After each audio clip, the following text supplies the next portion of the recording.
Sejam bem-vindos mais uma vez e vamos a mais um estudo. O que é pecado contra o corpo e o que é pecado fora do corpo, mencionado na Bíblia.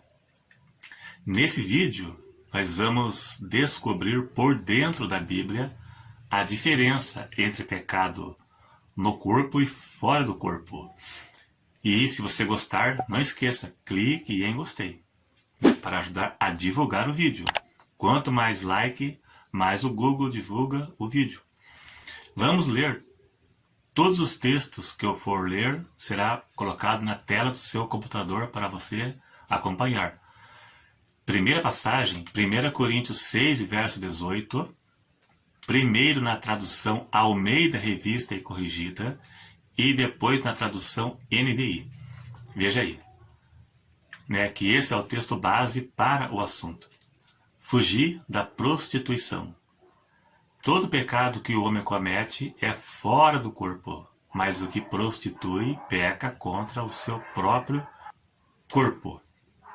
Agora na tradução NVI, que ficou mais bem traduzido, ficou mais bem explicado. Veja aí.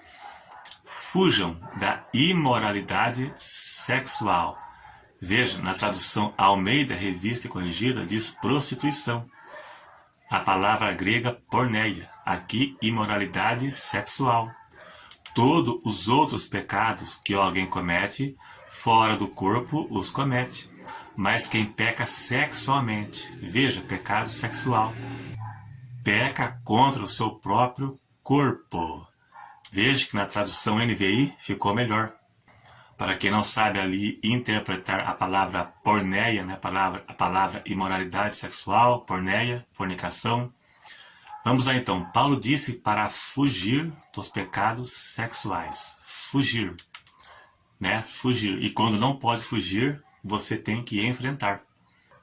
Fugir de tudo aquilo que te possa levar a cair nesses pecados. Paulo disse em 1 Tessalonicenses 5:22, fugir da aparência do mal. Fugir de tudo que te possa te levar ao pecado. Paulo mandou Timóteo fugir dos desejos da mocidade. É sinal que ele era solteiro. 2 Timóteo 2:22. Fugir dos desejos da mocidade. Fugir de desejos de namoros sem compromisso e sem propósito. Pecado contra o corpo é, sem dúvida, pecado sexual. Mas agora vamos ver por quê. Vamos lá. Vamos analisar 1 Coríntios 6, verso 16. Na tradução Almeida Revista e Corrigida. Ou não sabeis que o que se ajunta com a meretriz. Meretriz é prostituta. Faz ser um só corpo com ela? Ou seja, Paulo diz que aquele que tem relação sexual com uma prostituta faz-se um só corpo com ela. Um só corpo é a relação sexual entre homem e entre mulher, seja casado ou não. É a mesma citada em Gênesis 2 e verso 24. Quando Deus disse, deixará o varão o seu pai e sua mãe, e apegar-se-á a sua mulher, e serão ambos uma só carne. Então, uma só carne é a relação de homem e mulher, seja no casamento ou fora do casamento. Mas só que fora é pecado. Uma coisa já ficou claro. A exploração do corpo e a intimidade sexual está limitada ao casamento, sob pena de condenação eterna para quem quebrar estes princípios bíblicos instituídos por Deus. A intimidade sexual está limitada ao casamento, bem como a exploração do corpo, que é o que não acontece aí na mídia, aí, mulheres mostrando seu corpo. Mas voltando à questão, Paulo se referiu ao pecado sexual como um pecado que atinge o corpo. Ele diz que todo pecado é fora do corpo, mas o pecado sexual é contra o corpo. Agora vamos ver por que o pecado sexual é contra o corpo. Por quê? Vemos outros tipos de pecado que também atingem o corpo, porque prejudica o organismo, o corpo. Temos o exemplo do cigarro, bebidas alcoólicas e drogas, que são os piores que existem, né? E outros que também destroem o corpo, que é o templo do Espírito Santo.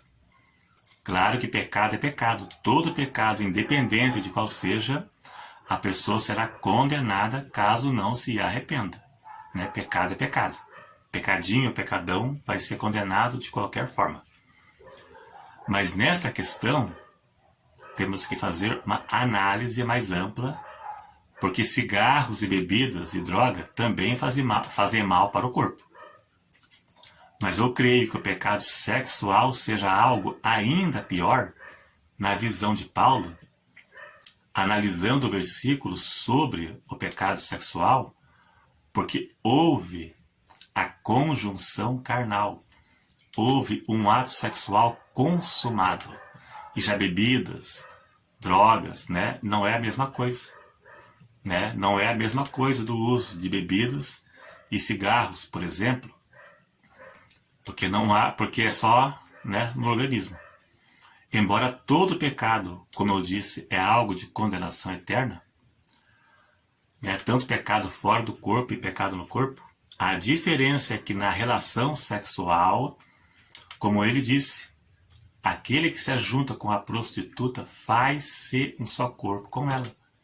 Se refere a um ato sexual consumado, tornando-se uma só carne.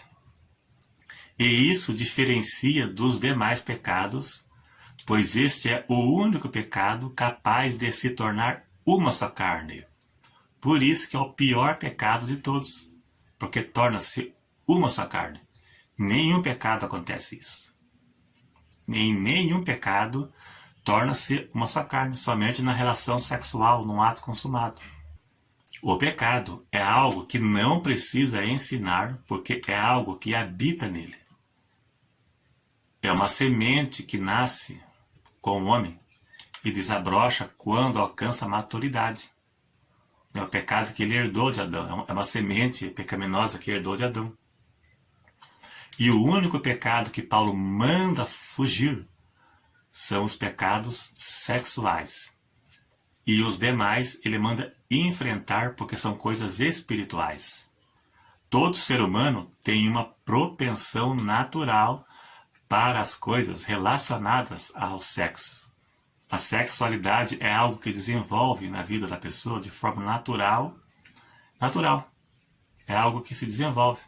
Natural e normal. Então, todo ser humano normal, em estado normal, tem uma propensão a coisas relacionadas ao sexo. Um desejo fisiológico, algo normal. Da mesma forma que tem sede, tem fome, né, o desejo sexual é algo que vai ter esse desejo também. É algo que Deus não tira da pessoa. Tem uma pessoa que escreveu certa vez aqui no comentário que ele não consegue vencer esse tipo de pecado. Ele pediu para Deus tirar o desejo dele. Deus não tira isso. Tem que saber lidar. O solteiro tem que saber lidar com isso. Por isso que Paulo disse, se não pode conter, casem-se. Melhor casar do que abrasar-se. Melhor casar do que andar queimando de desejo. 1 Coríntios 7:9. No verso 36 de 1 Coríntios 7, Paulo diz que é melhor casar do que pecar. Quando deixou a flor da idade, se não pode conter, case, não peque. Foi isso que Paulo disse.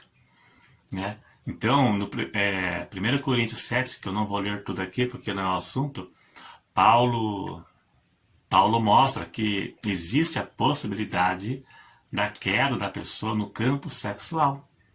Paulo mandou que o cônjuge, o casado, deveria suprir as necessidades sexuais do outro para que o outro cônjuge não fique exposto às tentações. No verso 5, porque ele vai ser tentado e pode cair. E ao solteiro tem que aprender a lidar com a situação até o dia que ele casar. Então muitas pessoas não vencem esse tipo de coisa, mas por outro lado, embora exista a possibilidade de cair, mas se morrer no pecado, já viu, né? Fornicação e adultério é pecado de condenação. Mas a Bíblia garante que Deus liberta do pecado e do poder do pecado e dá força para resistir, quando a pessoa se sujeita à palavra e se submete a ela. E fugir das tentações também, fugir de coisas relacionadas a isso. Se existisse algum tipo de pecado que Deus não libertasse, ele seria cúmplice do erro dos outros, pois Deus teria dado uma missão impossível para a pessoa. E Paulo diz que Deus não deixará ser tentado além do que podeis suportar. Junto com a tentação dará também o escape. Então o pecado sexual é um pecado contra o próprio corpo. E desejo sexual é algo relacionado à natureza humana. É algo natural. Então, o solteiro aprende a lidar com isso.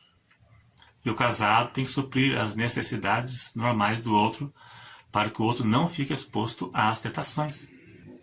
Mas a pessoa tem que aprender a lidar e vencer esse tipo de coisa. Pornografia é um mal que atinge muito crente, mas tem um porém. É vencer ou ser vencido. Ou vence ou é vencido. Da mesma forma, os pecados sexuais. É vencer ou ser vencido. Se a pessoa não vencer, ela será vencida. Porque é algo da carne, relacionado à natureza humana. É vencer ou ser vencido. O diabo, a pessoa vence através de oração, de consagração, de comunhão com Deus, porque são coisas espirituais. Efésios capítulo 6 fala da armadura de Deus para vencer o diabo.